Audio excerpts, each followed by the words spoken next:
خۆشەویستان و ئازیزان لە تەوەرەی یەکەمی پرۆگرامی پەیامی ڕۆژدا باس لە بابەتێکی هەستیار و گرنگەکەین.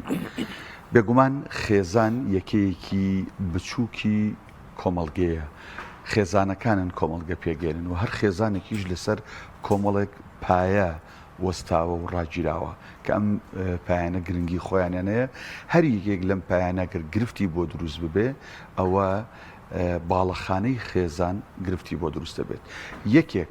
لە پایە هەرە گرنگەکان لە نێو خێزاندا بەختەوەریە. بزانین بەختەوەری چۆن فراهەم دێت، ڕێگەکانی بەختەوەری خێزان چین، یان ئەو ڕێگایانە چین کە کاریگەری نەرێنی و خراپیانەیە لەسەر بەختەوەری لە نێو خێزاندا. ئەم بابەتە قسە و باسەکەین شرۆڤاکەین بە میوانداری زۆر بەڕێز مامۆستا ساڵح سعید ڕێنمایی کاری خێزانی کە بەڕێزیان بە سوپاسەوە لە ستودیۆ لەگەڵمان نامێنم. مامۆستا جان بەخێر بێت. زۆر سوپاسانەکەم. پێشووی باس لە بەختەوەری بکەین مامۆستا، باسێک لە خێزان بکەین ئەنجا بچین ناو بەختەوەری. هەر بەڕاست گرنگی خێزان چییە؟ ئەو کۆمەڵگانەی خێزان تایە سنتەرە و پتە و بەهێزە، لەگەڵ ئەو کۆمەڵگەیانەی خێزان تایە هەڵوەشاوێ و بەهێز نییە، کۆمەڵگەکان لە چه ئاستەکان جیاوازیان چییە؟ بەناوی خۆی بەخشندەی مێهرەبان، درود و ڕەحمەت بەسەرگانی پێغەمبەر و یارانی و شارکەوتوانی، ڕێز و حورمەتم بۆ جەنابتان و بینەرە بە ڕێز و خۆشەویستەکان. طبعاً خێزان هەروەکو جەنابتان ئاماژەتان پێکرد بەردی بناغی کۆمەڵگەیە. هەر کاتێک خێزان تۆکمە بوو کۆمەڵگە تۆکمەیە، هەر کاتێک خێزان تەندروست بوو کۆمەڵگە تەندروستە، هەر کاتێک خێزان بەختەوەر بوو کۆمەڵگەش بەختەوەرە. ئەو کۆمەڵگەیانەی کە گرنگیان بە خێزان داوە لە پێشەمویانەوە کۆمەڵگەی ئیسلامە، کۆمەڵگەی موسڵمانشینە، و لە پێشەموانەوە ئاینە یا بڵێن شەریعەتە ئاسمانیەکان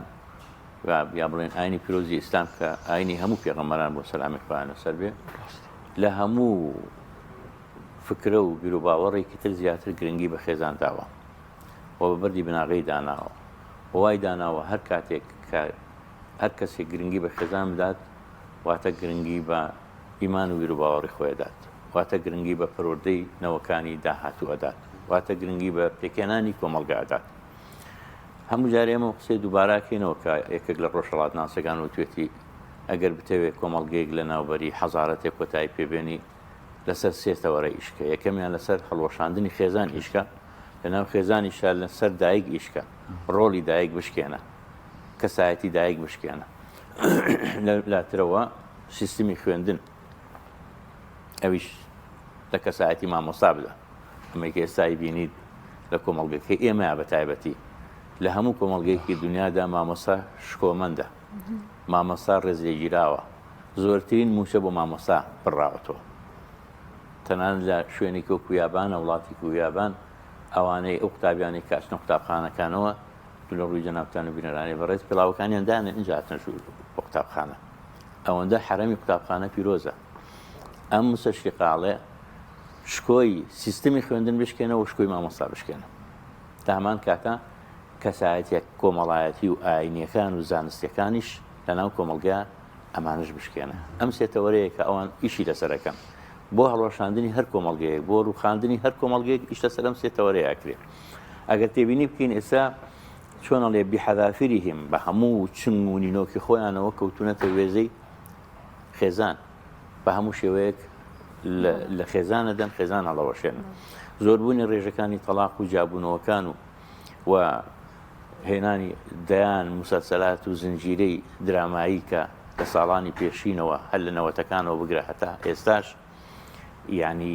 ئەمانەکە نمایشەکرێن هەمووی بۆ ڕووخاندنی خێزانە، بۆ هەڵۆشاندنی خێزانە. لەبەرەوە لە ڕاستیە هەتا من دەتوانم بڵێم ئێستا ڕەبتێک ببینی لە باسی خێزان و باسی غەزەوە بکەین. غەزە بۆ تۆکمایە، بۆ سەرڕای ئەم هەموو وێرانکاریە، سەرڕای ئەو هەموو کاولکاریە، ئەو هەموو برسیکردنە، ئەو هەموو شەهید و قوربانیە، بەڵام خۆڕاگرن، بەڵام ماونەتەوە، بەڵام گلەی لە مناڵێک نابیستی. پێنی بە بەهێزی خێزانە،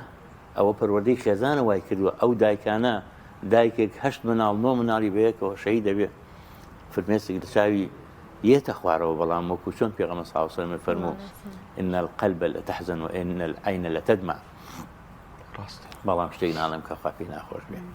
لبروا خيزان كخيزان توكما بوكو ملقى هيا بويش هميشه إيش لسر أم بابته زور أكري وأو كوملقاني كخيزان تيا هشوا وكوالا فشل بوا كوملقا كان برو هالوشان روشتون يعني سيكون مجتمعي أوروبي مجتمعي كي نخوشة تبروسيركا مجتمعي كي بيرة يعني لناو أو كوملقانيا أو شعرانيا كأروي زور كم جنجا بينيت كوملقا كبير بوا خو أجر جالي وڵاتانی ئیسلامی نەبێ و ئەوانەی دەرەوە نەبێ کە چوونەتە ئەو وڵاتانە کەسێکیان نەماوەتەنانە ئیشیان بۆ بکات لەبەرەوە بەڕاستی لە هەر شوێنێکە خێزان تۆکمە بێ کۆمەڵگەکە کۆمەڵگەیەکی پێشکەوتوو سەرکەوتووە بۆیە ینی حتا لە کتێبێک کە نووسەرێکی ئەمریکی نووسیوێتی ناوی کارڵە باسی ژیانی خێزانی ئەکا لە پێشەکی بابەتەکە باسیەوەکە کە هەموو کەس حەزەکە هەموو ئافرەتێک حەزەکە لە ژیانە ببێ بەدایک و هەموو پیاوێکیش حەزەکە لە ژیانە بێ بە باوک بەڵام لە هیچ کۆمەڵگەی لە کۆمەڵگەکانە لە دەروی خێزان نایانەوێت ئەو پرۆسەیە ئەنجام بدرێ یعنی ئەو ئافرەتی ئێوێ بێ بەدایک ئێوە لە چوارچەوەی خێزانە بێ بەدایک و ئەو پیاوەی ئێوێ ببێ بە باوک لە چوارچەوەی خێزانە ئێوێ بێ بە باوک ئەوەی لە دەرەوەی خێزانە نەباوکایەتی و نەدایکایەتیشە بەڵکو یعنی چۆن بڵێ خستنەوەی نەوەیەکە کە خۆی لە خۆی بێزارە و هەمیشە تووشی نەخۆشی و دڵڕاوکەی زۆر بووە و تەنانەت ئەوانەی کە لە ئەوروپا ئێستا موسڵمانە بن معلومە لای جەنابتان یەکێک لە قەیرانەکانی ئەوەیە کە جای وایە نازان باوکیان چێە ئەزان دایکیان چێ بەڵام نازان باوکیان چێ تەنانەت دادگای تایبەت هەیە لە ئەمریکا ئەم دادگایە ئافرەتەیە چێ داوا تۆمارەکە یا مناڵەکان داوا تۆمارەکەن لەسەر دایکیان بۆی کە بزانن باوکیان چێە جاری وایە 5 6 8 دا زیاتر پیا ئەهێنن ئەیبنە مەحکەمەوە فەحسی DNA بۆ ئەکەن بۆ ئەوەی کە بزان ئایا ئەم باوکە ئەم مناڵەیە جاری وایە لەنەوە هەموو لە هەمیشا دەرناچێ بەداخەوە ئەچن بۆ ئیتر مەبەستم یعنی کاتێک کە خێزان بە پێی شریعەتی ئیسلام و پێی پەیامی خوا دائەمەزرێ یعنی خێزانێکی تۆکمە دەرەچێ بەڵام لە دەرەوەیەوە خێزانەکە هەڵەوەشێ باشەوەمسا دوای کە باسی خێزانمان کرد ئێستا ئەبێ باس لە خێزانی بەختەوەر بکەین خێزانی بەختەوەر کامەیە کام خێزانە وترە خێزانێکی بەختەوەر طبعا خێزان کە ئەڵێن خێزانی بەختەوەر کامەیە ئەم هەموو جارە وتومانە یەکەم شت بەڕاستی هەڵبژاردننی تەندروستە هەر کاتێ دوو کەس کچێک و کوڕێک ژنێک و پیاوێت بە هەڵبژاردنێکی ڕێک و پێک ئەگەن بە یەکتری وەچنە ناو بۆتەی هاوسەرگیریەوە ئەمە یەکەم هەنگاویانە بۆ بەختەوەر بوون چونکە ینی پێوەرەکانی هەڵبژاردنیان چییە؟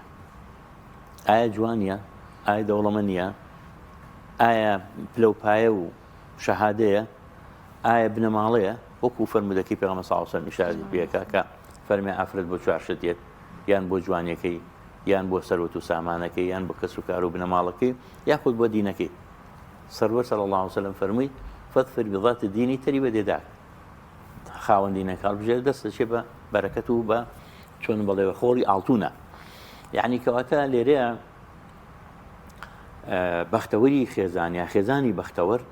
یەکەم جار بە هەڵبژاردنێکی تەندروست دەست پێەکە کە ئەم هەڵبژاردنە تەندروست بوو ئیتر وردەوردە ئەوانی تریشێتە پێشەوە حتا یعنی باربارە دیەنجلس کە نووسەرێکی ئەمریکیە وە خۆی لە پرۆسەی خێزانی یەکەم جاری سەرکەوتوو نەبوو دوایی بووە بە پسپۆڕێکی گەورەی بواری خێزانی یان زیاتر لە 600 لاپەڕی بەس لە سایکۆلۆژیای پیا و ژن نووسیوە یعنی ئەو باسی کتێبێکی هەیە بە ناوی ئایا تۆ ون بووەکەی منی چۆن بە دوای تاکەکەی خۆیان ئەگەڕێ ژن بە دوای تاکی خۆی پیا و بە دوای تاکی خۆیان ئەگەڕێ یعنی ئالێرا باسیەوە کە بەداخەوە کەسانێکن مەسەن پێوەرێک دانێن بۆ هەڵبژاردن پێوەرەکان لە ناوەچن جوانی ینی وەختیە دەوڵەمەنی وەختیە شەهادە وەختی ئەمانە هەمووی وەختین ئەڕوان تەواو بن بەڵام ئەو ئەخلاق و سلوک و ئەوەی کە تەنان لە یەکێک لە زانکۆکانی ئەمریکا کە چۆن بڵێ ئیسیبیانیان کردبوو لەسەرەوەی کە کام کەسە بۆ تۆ باشە بێتە هاوسەری ژیانت هەمویان ئیشارەتیان بۆ کردبوو کەسێکی پێگەیشتووی تێگەیشتووی خاوەن کەسایەتی ئالێرەوە یەکێک لەو گرفتانەی کە هەیە جاری وا هەیە نەکچ سربەخۆیە کاچێتە ناو ژیانی خێزانەکەی نەکوڕەکە سربەخۆیە کاچێتە ناو ژیانی خێزانەکەی یعنی تەنانە من دوێنێ لە کێشەیەکا بووین کێشەکە ئافرەتەکە شووی کردو لە ماڵی خۆیەتی بەڵام سعات 12 شەو سعات 1 شەو خەریکە سەر و قژی خۆی ئەڕنێتەوە هەڵێ ئەبێ بمبێ و ماڵی باوکم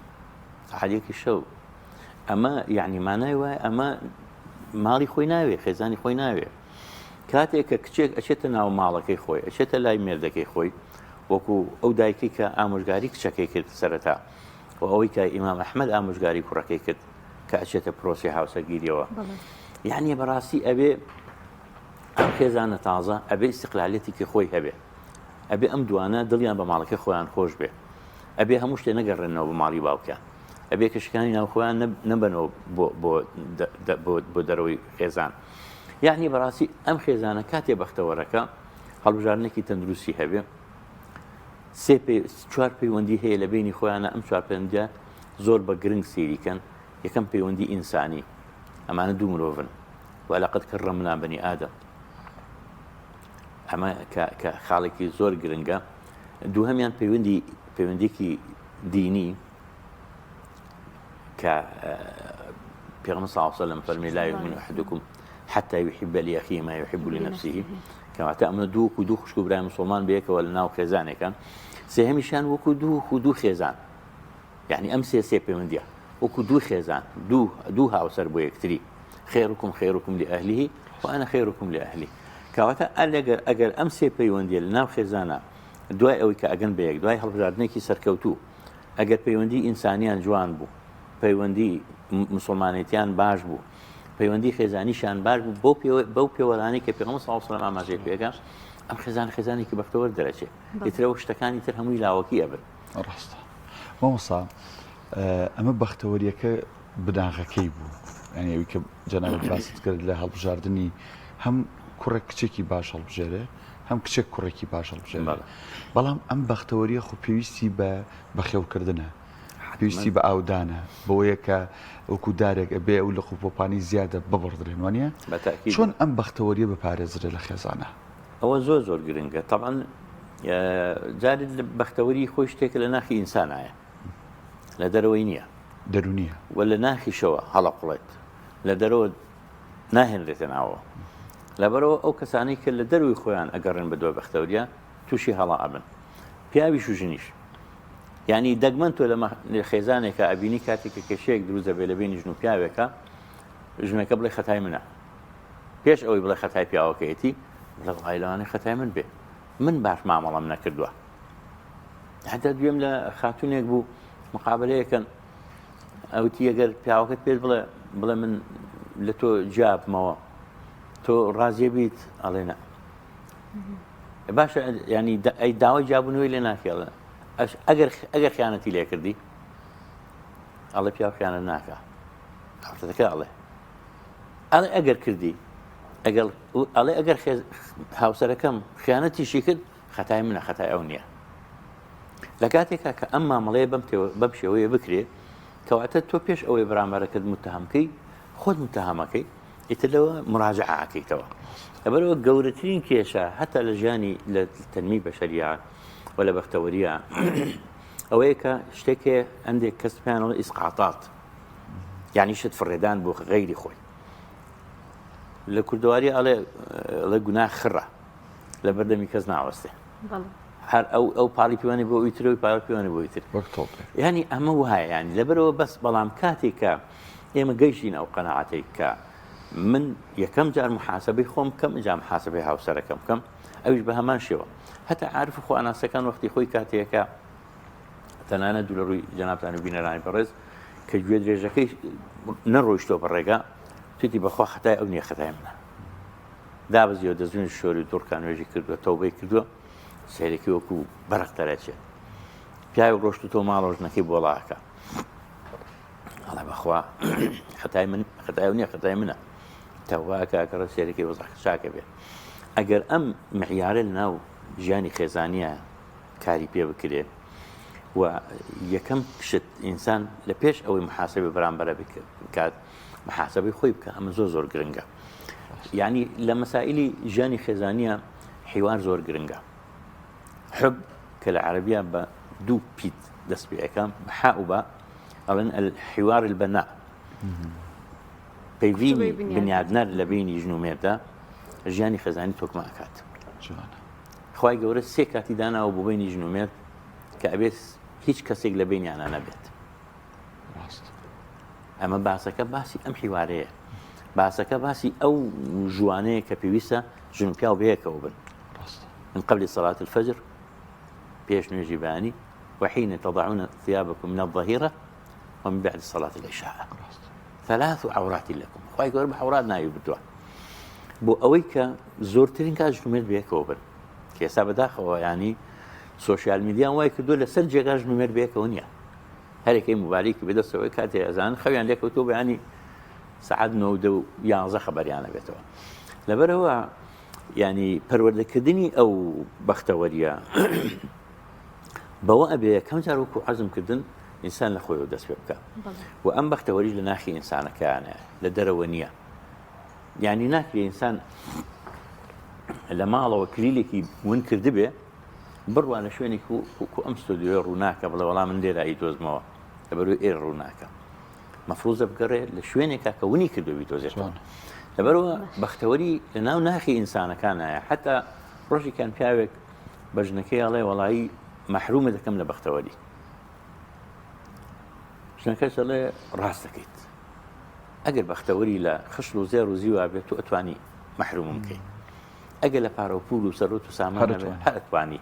ئەگەر لە خانووی خۆشا بێ هەر ئەتوانی بەڵام بەختەوەری ئەسەعادەت و هاهونە بەختەوەری ئەلێریایە و هیچ کەسێکی دەسەڵاتی بەسەرا نییە ئیلا ئەڵڵا نەبێت لەبەرەوە ئەو بەختەوەری لە ناخی ئینسانایە و ئەبێت لە ناخی خۆیان پەروەردەیکە پێی بگەێنێ یعنی پێش ئەوەی بەرامبەرەکە ئیتهامکە خۆی ئیتهامکە بەوەی کە وەڵی من نەقسم هەیە من کەم و کورتیم هەیە من جوان قسەم نەکردووە من باشە بۆچی ژنێک لە ناو دایرەیەکە بە دوای جوانترین وشە ئاگەڕێ خواردنە خوا بە حاڵ دەمیە جوڵێنێ قسە ئەکا دەستەواژەی زۆر جوان بە بۆنی خۆشەوە بە مکیاجێکی باشەوە یاخود پیاو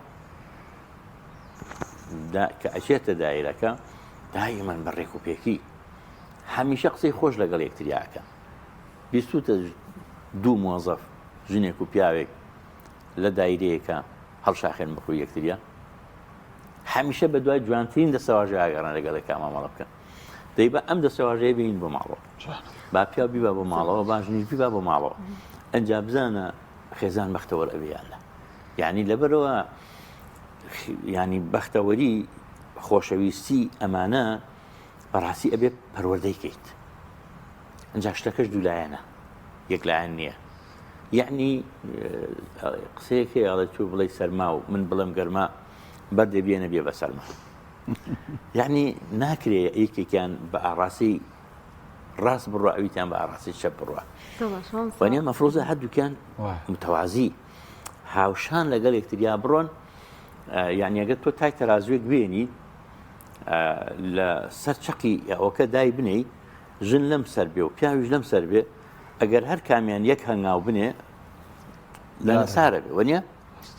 ئەبێ هەردووکیان وەکو یەک هەنگاو بنێن یعنی خۆشەویستی دوولایەنە بۆی بە هەوسەنگی بەڵێ ڕێزگرتنی دوولایەنە گرنگی پێدانی دوولایەنە کە ئەمە زۆر زۆر گرنگن یعنی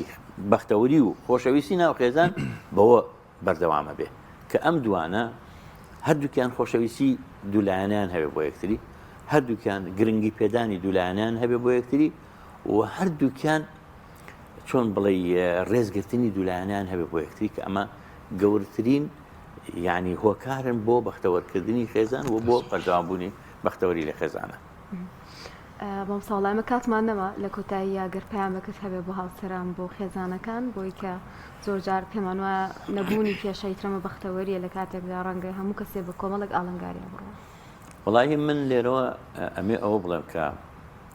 یەکەم شت کچ و کوڕەکان کەچنە ناو ژیانی خێزانیەوە سەر بە خۆی خۆیان پارێزن. دایک و باوک حرمەتی خۆی هەیە، بەڵام پێویست ناکە هەموو وردەکاریکی ناوماڵەکان ببنەوە بە دایک و باوکەکانیان. با ئەوان تووشی خەفەت و مەراغ نەکەن لە کێشەکانی ناوخۆیانە. خاڵێکی تر ئەوان نەک ئەوان غەیری ئەوانیش نێڵن هیچ کەسێک بچێتە ناو نێوانیانەوە، چونکە هەر کاتێک ئازلێک لە بینی ژنومێردا دروست بوو ئەم ڕووناکیە نامێنە، ڕووناکی ناو خێزان نامێنە، بەختەوەری ناو خێزان نامێنە. لەبەرەوە ڕێگە نەدەن هیچ کەسێک بچێتە ناو ژیانی خێزانیان، ئەسراری خێزان نەبەنە دەرەوە کە زۆر زۆر گرنگە. بەڕاستی یعنی پیا و پێویستی بە ڕێزگرتن هەیە، پێویستی بە گرنگی پێدان هەیە. ژن پێویستی بە عەتف و سۆز هەیە. پیا وا بکات عەتف و سۆز با بە خێزانەکەی، ژنیش احترامی مێردەکەی بگرێ و گرنگی پێ بدات، کە ئەم خاڵانە زۆر زۆر گرنگە بۆی کە ئەم دوانە بتوانن بە سەرکەوتوی ژیان بەرنەسەر وەکو عەزمکردن تکا ئەەکەم نەدایک و باوکەکان تەدەخولی ناو ژیانی خێزانی کچ و کوڕەکانیان بکەن، نە ئەوانیش کێشەکانی خۆیان بەرنە دەرەوە، چونکە ئەو کاتە زۆر ئاسان ئەبێت. یعنی پیا و ژن بە تایبەتی با باسی مێردەکەی لای دایک و باوکی نەکات، چونکە دایک و باوکەکە بە کچەکەیان وتیان ڕۆڵە ئێمە بەڕاستی تۆ کچی ئێمەی قەت لە بلێن نابێزرێ لێمان، بەڵام کاتێ باسی مێردەکە دەکەی ئێوە ئاشدا بنەوە، بەڵام ئەم گرێ لە دڵی ئێمە هەر بەرامبەر بە مێردەکە دەمێنێتەوە. لەبەرەوە هەرگیز شتی و کێشە و نهێنی ناو ماڵەکە فمەیەنە دەرەوە. زۆر بەڕێز مامۆستا ساڵح سەعید ڕێنمایی کاری خێزانی سواس بۆ وتە جوانەکانت. سپاس.